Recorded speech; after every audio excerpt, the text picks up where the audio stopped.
Ce JT aurait dû commencer comme tous les autres, mais ce soir il ne commencera pas. En vertu de l'article 6-4.1 du code de déontologie de la presse, le journaliste doit d'exercer sa mission avec probité, déontologie et loyauté afin de transmettre l'information la plus véridique et objective qui soit à ses concitoyens. En vertu de l'article 6-4.2, le journaliste est tenu de recouper l'ensemble de ses sources avant toute publication, sous peine d'être traduit devant une commission d'éthique de la presse. Notre rédaction a consacré plusieurs jours à une enquête d'intérêt public. Des dizaines de témoignages ont été recueillis. Les informations ont été recoupées. Les preuves ont été vérifiées. Notre travail répond aux exigences de notre déontologie.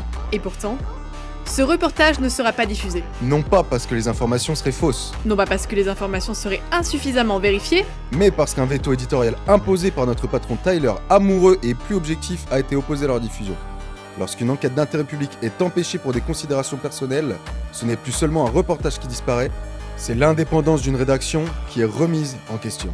la rédaction refuse de commenter le fond de l'enquête tant qu'elle ne peut être diffusée dans des conditions garantissant son indépendance. En revanche, la rédaction informe officiellement ses téléspectateurs qu'elle se réserve le droit de saisir ses autorités compétentes afin qu'elles examinent si les principes de la liberté de la presse et l'indépendance journalistique sont respectés.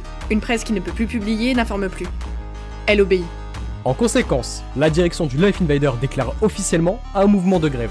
Cette décision fait directement suite au veto éditorial ayant empêché la diffusion d'une enquête d'intérêt public. Nous demandons officiellement au gouvernement de nous recevoir afin d'échanger sur cette situation et d'apporter les garanties nécessaires au respect de l'indépendance de la presse.